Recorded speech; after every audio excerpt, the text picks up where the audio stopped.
السلام علیکم۔ سلطان صلاح الدین ایوبی رحمۃ اللہ علیہ کی رعایا میں ایک شخص تھا جس کا نام نصر الدین تھا۔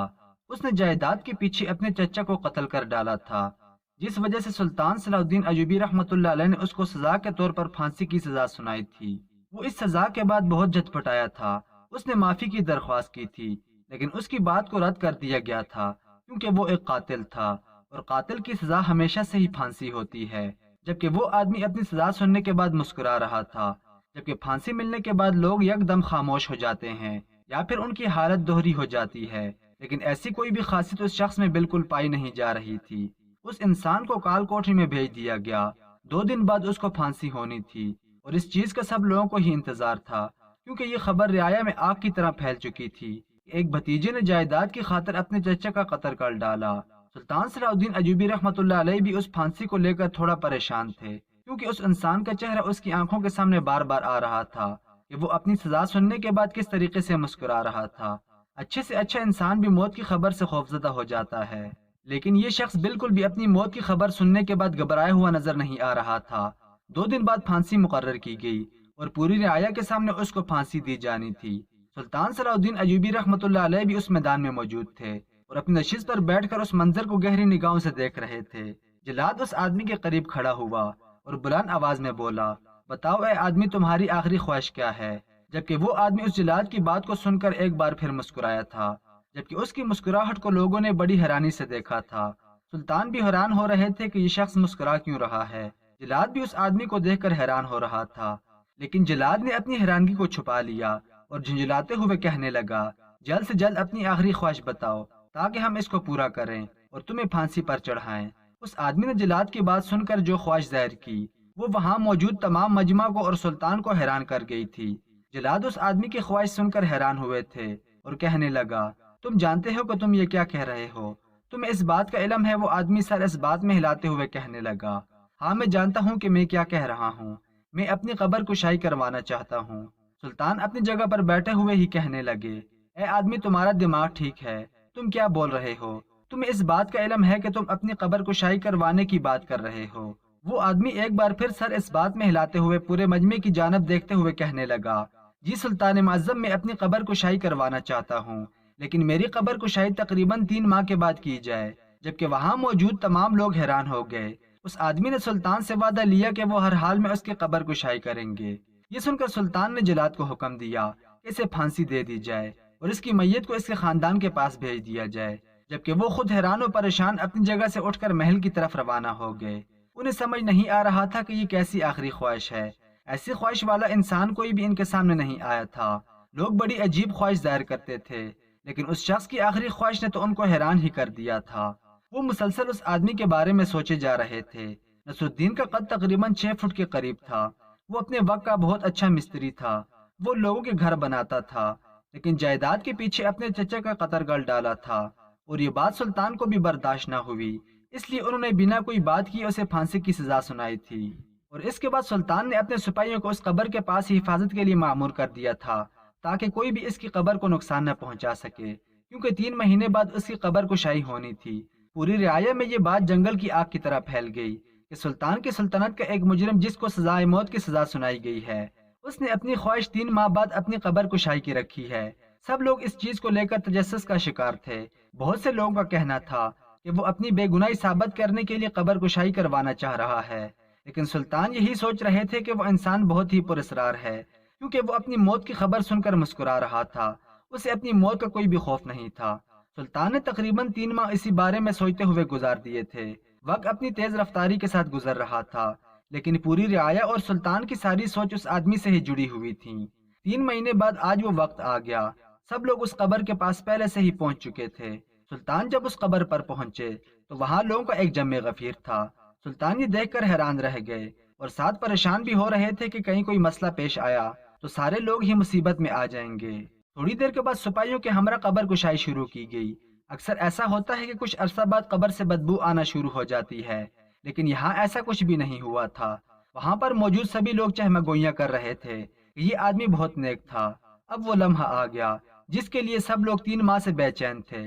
قبر کے اوپر سے پتھر ہٹائے جا رہے تھے۔ سب لوگ خوف کے مارے ایک دوسرے کو دیکھ رہے تھے۔ سلطان کا حال بھی لوگوں سے مختلف نہ تھا، کیونکہ ان کے دل میں اس بات کا تجسس بھی بہت زیادہ تھا کہ لوگ اتنا زیادہ اس معاملے کو کیوں سوچ رہے تھے۔ اور جیسے ہی آخری پتھر اس قبر سے ہٹایا گیا اور لوگوں نے جیسے ہی اندر جھانک کر دیکھا تو سب لوگوں کی چیخ نکل گئی۔ بہت سے لوگ اس منظر کو دیکھ کر قبرستان سے بھاگ چکے تھے، جبکہ سلطان نے بھی اپنی آنکھیں بند کر لی تھیں اور جلد ہی واپس محل لوٹ آئے تھے۔ کسی کو بھی سمجھ نہیں آ رہا تھا کہ 3 ماہ بعد قبر کے اندر ایسے کیسے ہو سکتا ہے۔ سلطان صلاح الدین ایوبی رحمۃ اللہ علیہ محل میں آنے کے بعد بہت گہری سوچ میں مبتلا تھے۔ ان کو سمجھ نہیں آ رہا تھا کہ ان کی رعایا میں کیا ہو گیا ہے۔ انہوں نے فوراً ان کے خاندان سے رابطہ کیا اور سپاہیوں کے ہمراہ پورے خاندان کو دربار میں بلانے کا سوچا، لیکن اس سے پہلے جو بات انہیں وزیر نے بتائی وہ ان کو مزید حیران کر گئی کہ جس انسان کو پھانسی ہوئی تھی وہ ابھی تک حیات ہے، اس کی سانسیں ابھی تک چل رہی ہیں۔ سلطان یہ بات سن کر یکدم خاموش ہو گئے۔ اگر وہ انسان بچ جاتا تو سلطان غصے میں آ کر آج ایک غلط فیصلہ کر چکے تھے، لیکن جو منظر آج وہ قبر کے اندر دیکھ کر آئے اس کے بعد انہیں کچھ بھی سمجھ نہیں آ رہا تھا۔ سپاہیوں کے ہمراہ اس کے خاندان کو طلب تو کر لیا گیا، لیکن وہ آنے کا نام ہی نہیں لے رہے تھے۔ سلطان بھی کافی شدت سے ان لوگوں کا انتظار کر رہے تھے کہ اچانک ہی دربار کے اندر سپاہی داخل ہوئے اور ادب سے سر جھکا کر کہنے لگے، سلطان معظم وہ لوگ آ چکے ہیں اور آپ سے ملنے کے خواہش مند ہیں۔ سلطان نے فوراً ہی ملنے کی اجازت دے دی۔ تھوڑی دیر بعد ایک بوڑھی عورت اور اس کے ساتھ ایک نقاب پوش عورت محل کے دربار میں داخل ہوئی۔ اس عورت کے ساتھ جو نقاب میں اور دوسری عورت تھی وہ کوئی ادھیڑ عمر معلوم ہو رہی تھی۔ اس کی گود میں ایک معصوم سا بچہ بھی موجود تھا۔ سلطان ان تینوں کو بہت غور سے دیکھ رہے تھے۔ ہر روز کی طرح آج بھی دربار لگا ہوا تھا۔ بہت سی رعایا اپنے مسائل حل کروانے کے لیے وہاں پر جمع تھی، لیکن سلطان نے کسی کا بھی مسئلہ حل نہ کیا، کیونکہ وہ آج ہر حال میں نصر الدین کا مسئلہ حل کرنا چاہتے تھے اور اس کے خاندان سے معلوم کرنا چاہتے تھے کہ آخر یہ کیا ماجرا ہے۔ سلطان نے اپنا گلا کھنکارا اور اس عورت کی جانب دیکھتے ہوئے کہنے لگے، اے بوڑھی ماں، تم جانتی ہو کہ ہم نے یہاں آپ کو کیوں طلب کیا ہے؟ وہ عورت یہ بات سن کر کہنے لگی، سلطان معظم، مجھے معلوم نہیں کہ آپ نے ہمیں یہاں پر کیوں جمع کیا ہے۔ نہ جانے ہم لوگوں سے کیا خطا ہو گئی ہے۔ اگر ہم سے کوئی خطا ہو گئی ہے تو ہمیں معاف کر دیں۔ سلطان نے اس بوڑھی عورت کی بات سنتے ہی کہا، نہیں نہیں اماں جان، آپ کی کوئی غلطی نہیں ہے، بس آپ سے چند ایک سوال پوچھنے ہیں جن کے جواب ہم چاہتے ہیں کہ آپ ایمانداری سے دیں اور اس میں ذرا بھی جھوٹ کی ملاوٹ شامل نہ ہو۔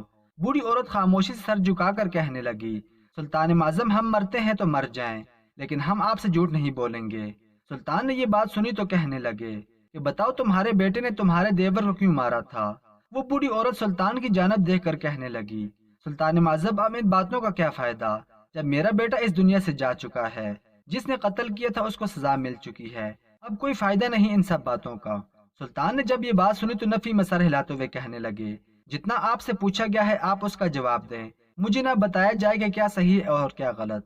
جب اس عورت نے سلطان کو غصے میں دیکھا تو وہ فوراً ہی کہنے لگی، سلطان معظم، میرے بیٹے نے اپنے چچا کا قتل غصے میں آ کر کیا تھا۔ میرے شوہر نے ایک زمین خریدی تھی اور اس کے بعد میرے شوہر بہت بیمار ہو گئے تھے، جس کی وجہ سے ہم نے میرے شوہر کے بھائی سے کچھ پیسے ادھار لیے تھے، لیکن ہمارے حالات اتنے پیچیدہ ہو گئے کہ ہم اس ادھار کو واپس نہ کر پائے۔ میرے شوہر اس بیماری سے لڑتے لڑتے دنیا سے چلے گئے، جس کی وجہ سے ہم مزید ٹوٹ چکے تھے۔ ہمارے گھر کا واحد کفیل میرا شوہر ہی تھا۔ میرے شوہر کے مر جانے کے بعد گھر کی ساری بھاگ دوڑ میرے بیٹے نصر الدین نے سنبھال لی تھی۔ وہ بھی اپنے باپ ہی کی طرح مصری تھا اور لوگوں کے گھر تعمیر کرتا تھا، لیکن اس کے کام میں اتنی زیادہ صفائی تھی کہ لوگ اس کو زیادہ پسند کرنے لگے تھے۔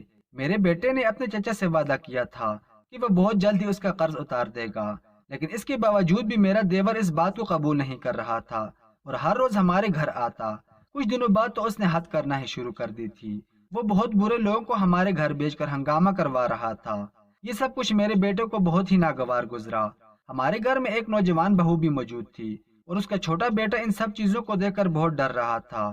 ایک روز میں اپنے کام سے باہر گئی تھی اور میرا بیٹا بھی کام پر گیا ہوا تھا کہ پیچھے سے میرا دیور ہمارے گھر آیا اور زور زور سے دروازہ پیٹنے لگا۔ گھر کے اندر میری بہو اکیلی تھی، اس وجہ سے اس نے دروازہ نہیں کھولا اور منع کر دیا کہ اب اس وقت میرے علاوہ گھر پر کوئی موجود نہیں ہے، تو وہ دروازہ نہیں کھول سکتی تھی۔ لیکن اس کے باوجود میرا دیور دروازہ پیٹے جا رہا تھا، جس کی وجہ سے میری بہو پریشان ہو گئی اور کمرے میں چلی گئی۔ لیکن وہ اتنا زیادہ جذباتی ہو گیا تھا کہ اس نے دروازے کو پیٹتے پیٹتے ہمارے گھر کا دروازہ ہی توڑ ڈالا اور گھر میں داخل ہو گیا۔ جب میری بہو نے میرے دیور کو یہ سب کرتے دیکھا تو کمرے کے اندر چلی گئی اور کمرے کا دروازہ اندر سے بند کر دیا۔ میرا دیور بہت ہی شاطر تھا، وہ سب چیزوں کے بارے میں بہت اچھے سے جانتا تھا۔ اس نے موقع جان کر میری بہو پر غلط نگاہ ڈالی اور اس کی عزت پر ہاتھ ڈالنے لگا، لیکن خدا کا کرنا ایسا ہوا کہ میں بر وقت وہاں پر پہنچ گئی اور میں نے ساری چیزوں پر قابو پا لیا اور اپنے دیور کو سنا کر گھر سے بھیج دیا۔ رات کو میری بہو نے میرے بیٹے کو جب ساری بات بتائی تو یہ سننا تھا کہ نصر الدین آپے سے بیر ہو گیا اور اپنے چچا کے پاس بھاگا دوڑا پہنچ گیا، اور وہاں جانے کے بعد اس نے اپنے چچا کا قتل کر دیا۔ گھر آنے کے بعد وہ بہت مطمئن تھا اور ایک ہی بات کہہ رہا تھا کہ زیادہ پریشان ہونے کی ضرورت نہیں، وہ جلد ہی سب کچھ ٹھیک کر دے گا۔ لیکن یہ بات سن کر میرے طوطے اڑ گئے تھے۔ مجھے سمجھ نہیں آ رہا تھا کہ اب سب کچھ کیسے ٹھیک ہوگا۔ میرا بیٹا قتل کر چکا تھا۔ میں جانتی تھی کہ یہ بات جیسے ہی آپ کو معلوم ہوگی آپ فوراً ہی میرے بیٹے کو پھانسی کی سزا سنا دیں گے، اور ایسا ہی ہوا۔ لیکن سلطان معظم، میرے بیٹے نے کوئی غلط کام نہیں کیا تھا، اس نے کسی غلط انسان کو نہیں مارا تھا۔ مجھے آپ سے شکوہ ہے کہ آپ نے میرے بیٹے کی ایک بات بھی نہ سنی اور اس کو پھانسی کی سزا سنا دی۔ سلطان نے سارا واقعہ سننے کے بعد صرف اتنا ہی بولے، تمہارے بیٹے کے پاس کچھ ایسا موجود تھا جس کو وہ بہت سنبھال کر رکھتا تھا۔ اس سوال پر تمام درباری حیران ہو گئے کہ سلطان کچھ جذباتی الفاظ بولیں گے، لیکن انہوں نے ایسا کچھ نہیں بولا تھا، بلکہ ان کا سوال ہی عجیب تھا۔ وہ عورت چند پل سلطان کے چہرے کو دیکھنے لگی اور پھر اس نے جو بات بتائی وہ ان کو بھی حیران کر گئی۔ وہ کہنے لگی، سلطان معظم، میرا بیٹا اکثر نقشہ نگاری کرتا رہتا تھا۔ اس کے ہاتھ میں ایک قلم ہوتا تھا اور ایک پرچے پر نہ جانے عجیب عجیب سی لکیریں بناتا رہتا تھا، اور اکثر مجھے بتاتا رہتا تھا کہ دیکھنا اماں، ایک دن میں بہت کامیاب ہوں گا اور بہت آگے جاؤں گا، یہ نقشہ میری پوری دنیا ہی بدل کر رکھ دے گا۔ لیکن سلطان معظم، میں نہیں جانتی تھی کہ وہ میری دنیا بدلنے سے پہلے اس دنیا سے چلا جائے گا۔ سلطان اس عورت کی باتوں کو بغور سن رہے تھے۔ انہوں نے فوراً ہی اس عورت کو حکم دیا کہ تمہاری بات کو اہمیت دی جائے گی، لیکن اس سے پہلے تم ہمیں وہ نقشہ دے دو تاکہ جو بات ہم سوچ رہے ہیں وہ مسئلہ حل ہو جائے۔ اس عورت نے فوراً ہی سلطان کا حکم بجا لایا اور ایک سپاہی کے ہاں وہ نقشے بھیج دیے۔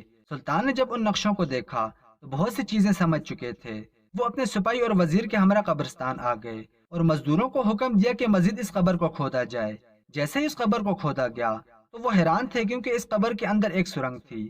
یہ چیز دیکھ کر فوراً ہی گورکن کو بلایا گیا۔ گورکن کے چہرے سے ہی معلوم ہو رہا تھا کہ وہ ایک مجرم ہے۔ سلطان اس گورکن کی جانب دیکھتے ہوئے کہنے لگے، ہمیں ساری چیزوں کے بارے میں معلوم ہو چکا ہے کہ تم نے ہی نصر الدین کو یہاں سے بھگانے میں مدد کی ہے۔ کیا تم اس بات سے ناواقف ہو کہ مجرم کی مدد کرنے والا بھی مجرم ہی کہلاتا ہے؟ وہ آدمی سر انکار میں ہلاتے ہوئے کہنے لگا، سلطان معظم، میں معافی چاہتا ہوں، مجھے یہ سب کچھ کرنے کے لیے نصر الدین نے کہا تھا۔ ہم دونوں بچپن کے بہت اچھے دوست تھے، اگر میں اس کا ساتھ نہ دیتا تو یہ دوستی میں غداری ہو جاتی، اور میں ایسا نہیں کرنا چاہتا تھا۔ سلطان نے گورکن سے پوچھا کہ بتاؤ اس وقت نصر الدین کہاں پر ہے، کیونکہ جب ان لوگوں نے قبر کشائی کی تھی تو وہاں پر نصر الدین کی لاش موجود نہیں تھی اور نہ ہی کفن موجود تھا۔ اس وجہ سے سب لوگ حیران تھے کہ گورکن یہ بات بتانے میں ہچکچا رہا تھا، لیکن سلطان کی گرجدار آواز پر وہ سارا کچا چٹا کھول چکا تھا اور کہنے لگا، نصر الدین پاس ہی گاؤں میں اپنی زندگی بسر کر رہا ہے۔ سلطان نے جب یہ سنا تو فوراً سپاہیوں کے ہمراہ وہاں پہنچ گئے۔ وہاں کے لوگ سلطان کو بڑی حیرت کی نگاہ سے دیکھ رہے تھے کہ سلطنت کے بادشاہ یہاں پر کیا کر رہے ہیں، لیکن سلطان نے کسی پر بھی توجہ نہ دی اور فوراً نصر الدین کے ٹھکانے پر آ گئے جہاں کا راستہ گورکن نے اسے بتایا تھا۔ سلطان اس گھر کے بہت قریب پہنچ چکے تھے اور ایک انسان کو بہت غور سے دیکھ رہے تھے جس کی پشت نظر آ رہی تھی۔ وہ انسان ایک گھر بنا رہا تھا۔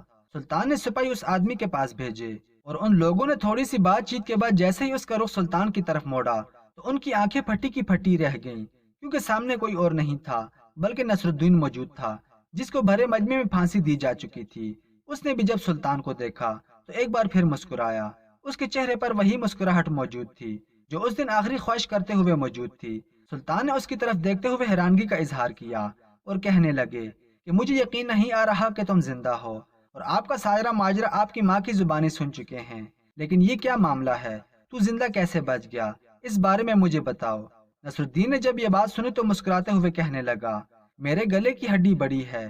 جب مجھے پھانسی دی گئی تھی تو میرے گلے کی ہڈی اس وقت بند نہیں ہوئی تھی اور سب لوگوں کے سامنے ظاہر کرنے کے لیے میں نے سانس روک لی تھی اور آپ سب کو لگا کہ میں اس دنیا فانی سے کوچ کر چکا ہوں، لیکن در حقیقت میں زندہ تھا اور اپنے دماغ کا استعمال کرتے ہوئے میں نے ان سب چیزوں کو ترتیب دے دیا تھا اور قبر کے اندر ہی سرنگ بنا لی تھی اور اس سے باہر آتا جاتا رہتا تھا۔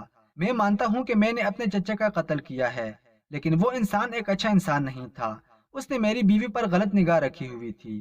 میں یہ منصوبہ کافی دنوں سے بنا رہا تھا، اس وجہ سے میں اپنی قبر کے لیے نقشے بناتا رہتا تھا تاکہ میں اپنی قبر کے اندر پہلے سے ہی سارے انتظامات کر لوں، اور میری سوچ کے مطابق جب میں نے اس کا قتل کیا تھا تو اس وقت وہ سرنگ تیار ہو چکی تھی، اور اب یہاں میں گاؤں میں اپنی زندگی گزار رہا ہوں اور یہ گھر اپنے گھر والوں کے لیے تعمیر کر رہا ہوں۔ سلطان نے جب یہ بات سنی تو اس سے کہا کہ کیا تم جانتے ہو کہ تم ایک پھانسی کے مجرم ہو، تمہیں پھانسی کی سزا سنائی گئی ہے۔ وہ مسکرایا اور کہنے لگا، سلطان معظم، اتنا قانون تو میں بھی جانتا ہوں کہ جب ایک انسان کو پھانسی دی جائے اور جب وہ پھانسی سے بچ جائے تو اس کو دوبارہ پھانسی نہیں دی جاتی، بلکہ اس کو باعزت بری کر دیا جاتا ہے۔ سلطان اس کی ذہانت اور اس کی باتوں کو سن کر بہت متاثر ہوئے اور اس کو معاف کر کے واپس لوٹ گئے۔ دوستو، اس واقعے سے یہ بات ثابت ہوتی ہے کہ جس کی موت آئی ہوتی ہے تو اسے اس موت سے کوئی نہیں روک سکتا، لیکن جس کی موت کا وقت مقرر نہ ہو تو کوئی لاکھ کوشش کیوں نہ کر لے، موت اس کا بال بھی باقا نہیں کر سکتی ہے۔